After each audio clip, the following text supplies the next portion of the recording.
Now, if you tossed a rock star, a Victorian dandy and a dictionary into a blender, you get a mess. But with a bit of luck, you might also get today's very special star. He's an actor, writer, comedian, and very naughty boy, but in a short space of time, he certainly made the world a more interesting place.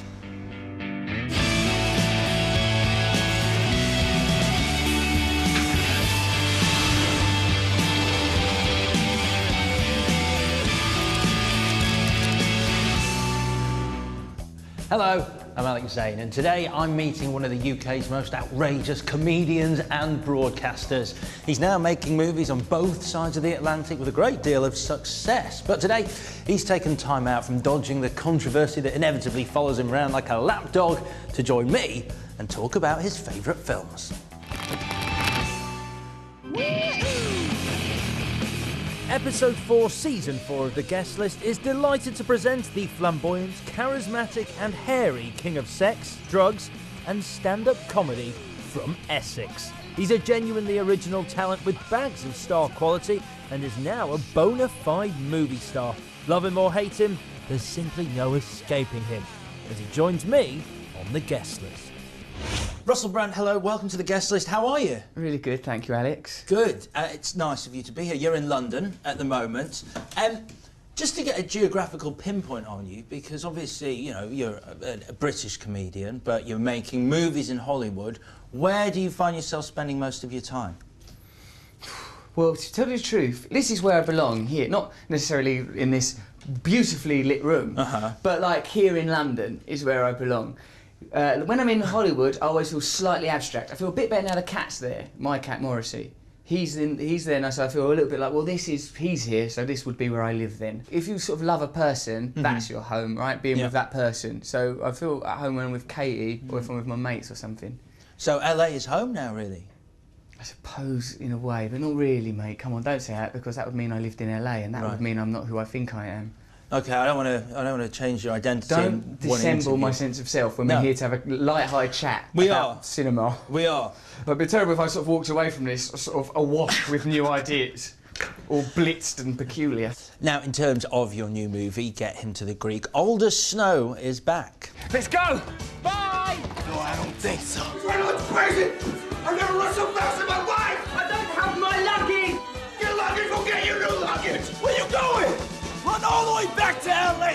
Sergio is chasing us! This is the longest hallway of all time! It's Kubrickian! Older Snow looks like a fun character to play. Is he someone who you feel quite at home being now? Yeah, it's easy. It's a right laugh. Except for the hard scenes where I have to do, like, you know, serious emotional stuff. That's harder. When there's sort of like the more dense stuff where it's about addiction and things that have like drawn from my personal experiences, that's when it becomes a bit more like, oh, this is an actual job. Because I was going to say, you didn't write it. However, there are such similarities, I guess you could say. There are definite comparisons you can draw between your own life and that of Older Snow in the film.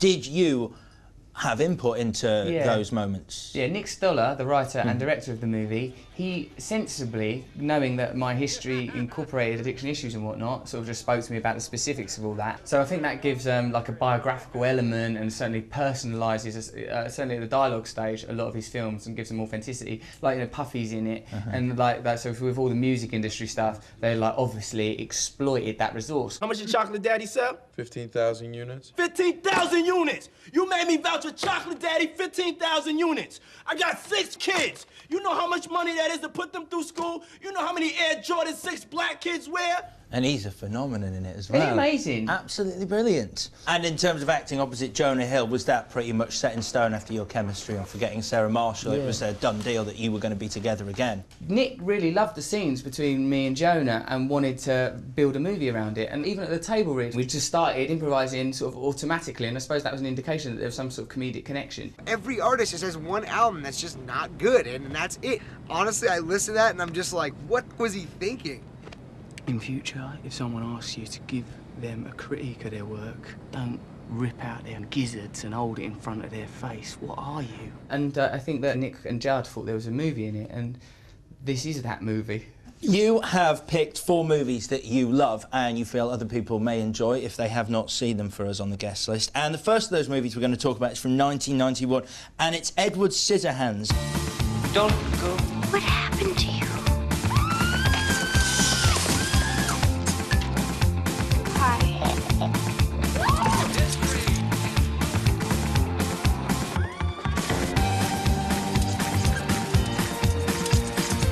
Why do you like it? What I like about it is Tim Burton has managed to blend together the ordinary, the everyday, an aesthetic that we understand from the 1950s, pastel colours, normalcy and suburbia, perhaps recognisable from films of David Lynch, and blend it with a kind of fairy tale aesthetic, you know, something very basic and primary and yet at the same time magical. I have my own infirmity. Never did me a bit of harm. Took some shrapnel during the war, and ever since then I can't feel a thing. Not a damn thing. Listen, don't you ever let anybody tell you you have a handicap. Who's handicapped? My goodness. Don't be ridiculous. You're not handicapped. You're, what do they call that? Exceptional. My name's Joyce, and I noticed that you have not tasted any of the ambrosia salad that I made especially for you. Allow me. I like the character of Edward Scissorhands because it's so beautiful, because apparently that's what Tim Burton felt of himself, that like, he couldn't touch no one without messing up their lives. And I think all of us like have that feeling sometimes, that we inadvertently, clumsily gnaws things up for people, and then like, you know, there's a moment where he becomes incredibly articulate with them. And also that he managed to make logical such a preposterous thing. Like, why that person got scissors, that's really, like, that's a hard sell, isn't it, in a movie? Like, right, so they didn't finish him, so he's got scissor hands. Well, why don't they just give him lolly sticks or no hands? Like, that's worse than hands. Scissors hands. And why is it scissor hands, not scissors hands? And there's so many questions. And like, it looks so beautiful. It's full of wonderful performances. There's something sort of sexy about all them women. Like, I watched it recently with Katie, and she'd never seen it before, and it was sort of, it reminded me what a sort of a magical, beautiful film it is, you know. It is one of those films, when you show it to someone who hasn't seen it, you end up watching them watching the film as opposed to just watching the film. Yeah, I do that a lot with pornography. Yeah, and my favourite scene is the scene where Winona Ryder goes, "Hold me, I can't." That's very touching. I can't. In terms of Johnny Depp working with Tim Burton, the very first time was on this film. That was their first collaboration. It's 7 in total now. Is there a director that you'd personally like to work with in some kind of collaborative manner? Well, they're all obvious ones. David Lynch. I've become friends with David Lynch. I saw this on Twitter. It's bloody ridiculous. I've become friends with him. I go round, well, Russell, he talks like that at me. Like, and he gave me directing advice, right? I was directed a pop video. So, right, this is my brilliant plan, right? I went, I'm directing this pop video. People might not think I know what I'm doing because I'm a stand-up comedian and I don't know what I'm doing. So if I go around David Lynch's house and go, David, give us some advice, then, like, when anything anyone says throughout the whole day of shooting, because it was only a one-day shoot, I'll just go, oh, sorry, what? You think that we should shoot it this way? oh, sorry, obviously David Lynch is like an idiot or something, because he told me to do it this way, so get out! So I just had a David Lynch card, which is the way I use vegetarianism in the rest of my life. Like, yeah, but I am a vegetarian, so how bad can I be? So I just used David Lynch as kind of to authenticate and validate everything I did throughout that day. But also, he did tell me amazing things. If someone gives you a good idea, take it. If they give you a bad idea, don't take it. Thank you. The bad ideas, don't take it. He's like an amazing... Sometimes people will say something and it will make you want to hit them in the head real hard. Instead of doing that, say it's a good idea, but it's not the right idea for this. I watched him spellbound. He's like a literal mad genius child. Silence of the Lambs is the next movie on our list from 1991. You spook easily, Sterling. I ate his liver with some fava beans and a nice Chianti.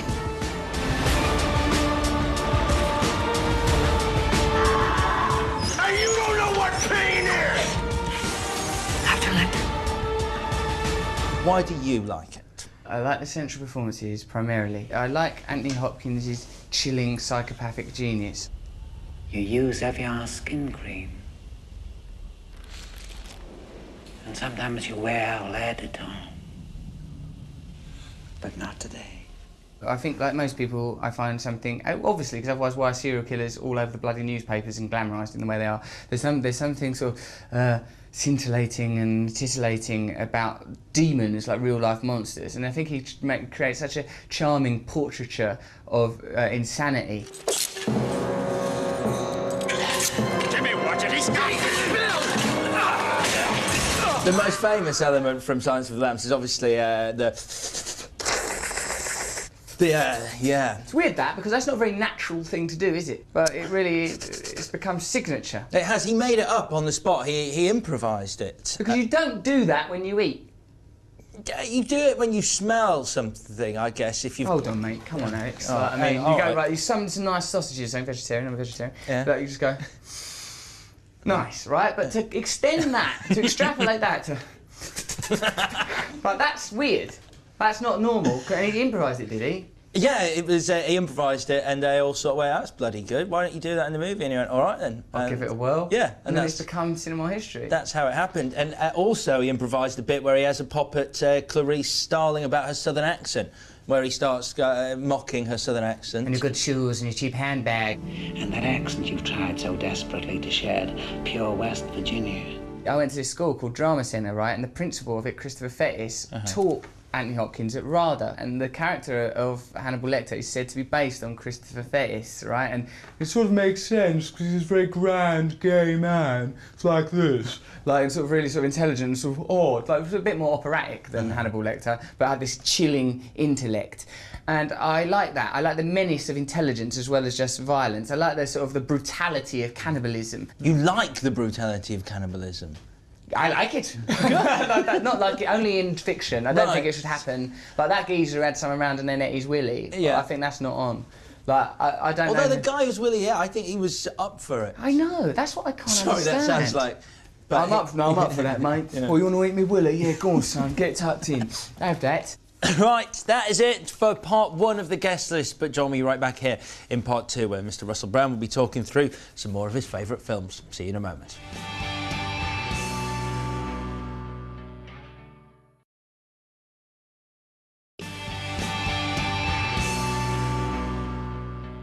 Welcome back to the guest list, where I'm talking to Mr. Russell Brand and all his crazed glory. Now, football. Ah, good. Football, there. That's, you are a football fan. That is what I am. You are, among other things, but no doubt you're a football fan. I'm not a massive fan myself, however, it's the time of year where someone like me can get on board the football train and go whoop whoop. It's the World Cup. Are you enjoying it?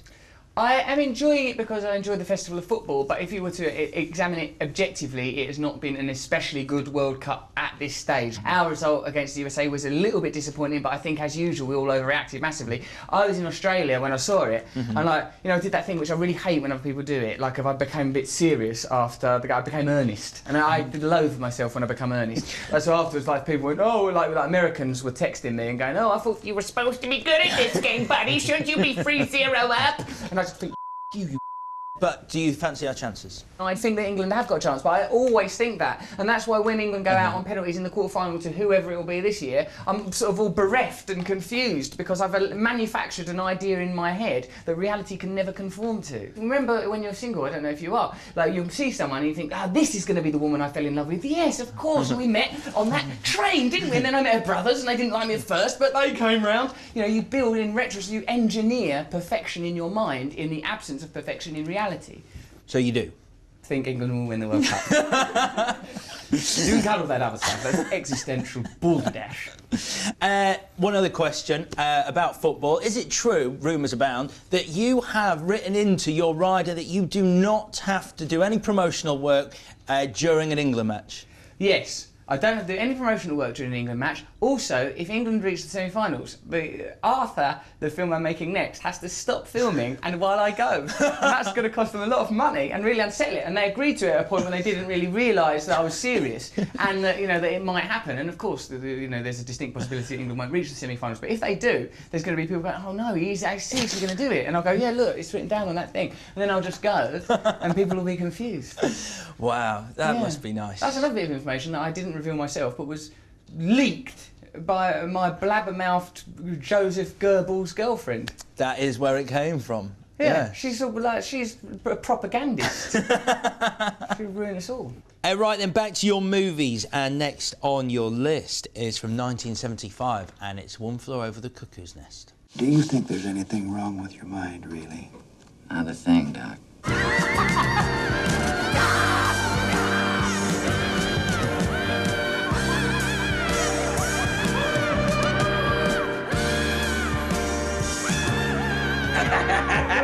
How about it, you creep, you lunatics? Now, just a truly monumental performance from Jack Nicholson, probably his finest. Yeah, it's the quintessential Jack role, isn't it? I mean, I suppose by the time he got to sort of Joker, he was sort of, there's an element of self-parody and like 5 Easy Pieces or even Shining's a little bit parodic, and like and Chinatown, I think he ain't quite found his form and it was like a little more restrained. I think it's the great Jack Nicholson performance, and like it's to think that Burt Reynolds was nearly that character. I know. Like, and apparently Milos Forman liked him because he said he has cheap charisma. Yummy. Jack, I think that's the way he properly inhabits it. I can't see anybody else. I never saw the stage performances of it, and I can't imagine, like, you know, because apparently Kirk Douglas played him on stage and that, played R.P. McMurphy. And it became his son's rights. Michael Douglas then got the rights, and Kirk Douglas was pretty miffed when Michael went, "You're too old for." You're a bit old. I've got. Well, there's the rights, son. Thank you. Well, when we doing it, off, old man. Got Jack. I'm smarter than him, ain't I? Probably, in my mind, one of cinema's greatest villains, Louise Fletcher as Nurse Ratched. I mean, she is terrifying. She took the role a week before filming started, but yeah, she's scary. Won the Oscar for it. Is she one of your top cinema villains? Do you have a top cinema villain? I think she's up there because when he strangles her, you think good. Yeah. Like, you know, like normally a man strangling a woman, you think that's not on, is it, mate? Like, you know, but like Jack, when he does that, you sort of think, yeah, she deserved that. And I just think it's an incredible ensemble cast. Like Danny DeVito's amazing in it, and the lad that was Billy Babbitt, all of them. And Christopher Lloyd. I think they're all such beautiful lunatics. And I love that scene that was added for the movie that isn't in the play where they go fishing. Cheswick! Come here, quick!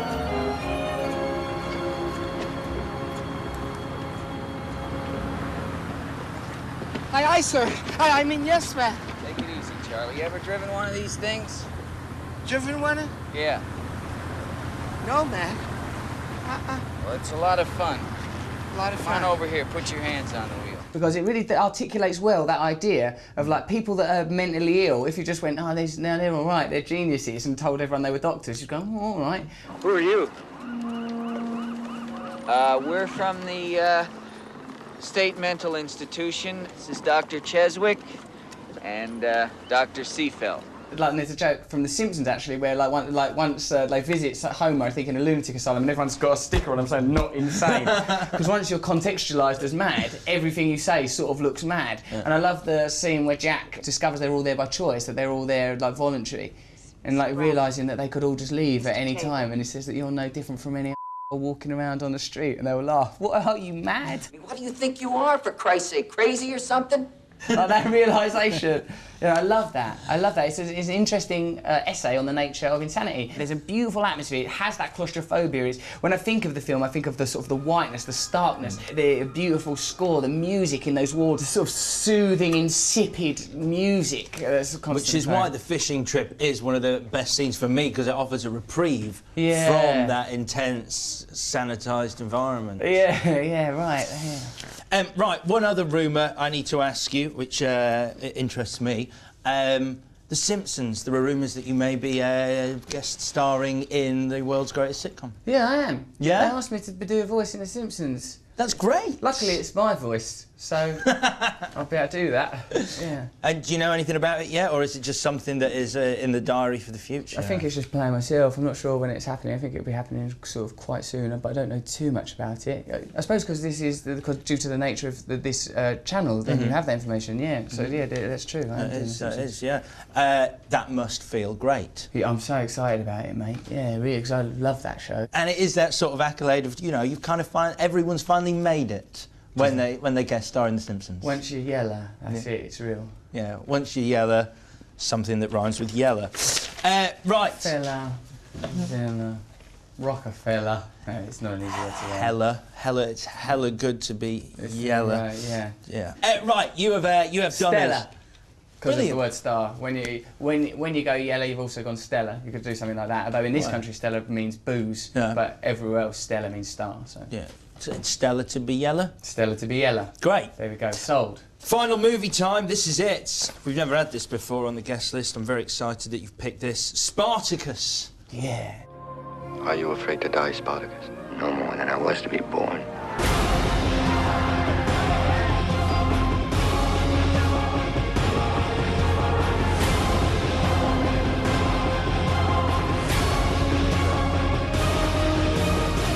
I'm Spartacus.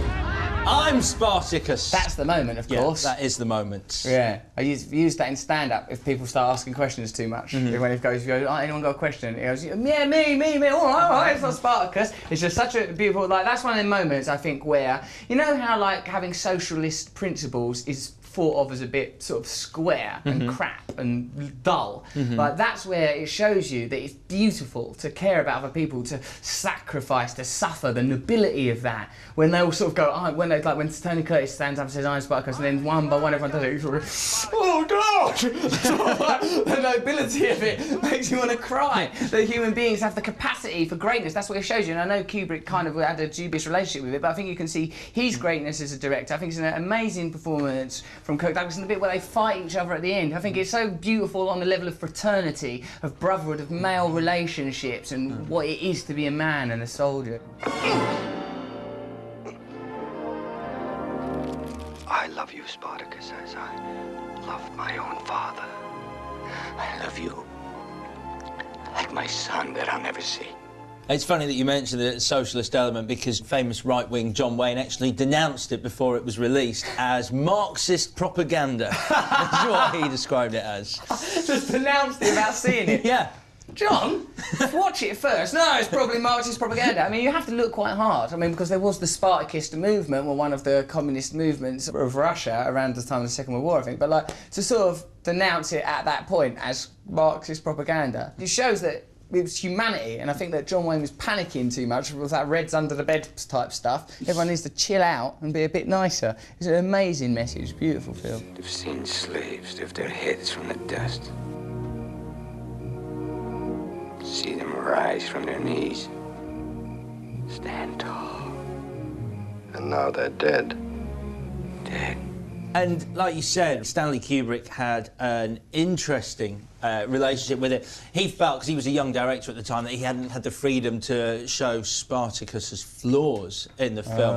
And something, yeah, that's what he said since. But something you've always been trying to do is have complete creative freedom, and that's why, you know, the more successful you get, the more chance you have to do that. Have you got to that point yet? No, like, making films is collaborative and therefore full of compromise. This is what I'm learning. That's why I love stand-up comedy, Alex, because you're up on a stage and once you're up there, people can go, that's illegal! So, you can't say that! You know, but you're there, you're loose in society. Yeah. But in film, like that, the people that do hair and makeup have got to be fantastic, the people that feed you have got to be fantastic, the lighting's got to be fantastic, everything's got to be fantastic. You've got to collaborate on every single level. Of course, like, I suppose, like, you know, if you're directing the film and you've written it, you're moving towards that. But I think Hollywood, especially, if you want to make mainstream movies, it's compromise at every single step of the way. You know, if you're successful in the television industry, it's just compromise. It's like you can say, right, it, I'm just going to make something that I care about. Go, you know, you've got to go and make it in your bedroom because no one's going to fund it. You know, as long as that's why it's amazing that films like Spartacus get made, or films like Edward Scissorhands, or any of the films we've spoken about, because somehow through this collaborative process, through all this compromise, in an industry that's now ultimately about making money, still beautiful things somehow emerge. Russell Brand, it's been a pleasure talking to you. Thank you for being on the guest list. Yeah, it's been brilliant. So there you have it. It's Stella to be Yella. Russell Brand to guest star on The Simpsons, an exclusive, and that is it for the guest list today. But join us next week when another of our favourite actors picks their favourite films. Until then, bye-bye.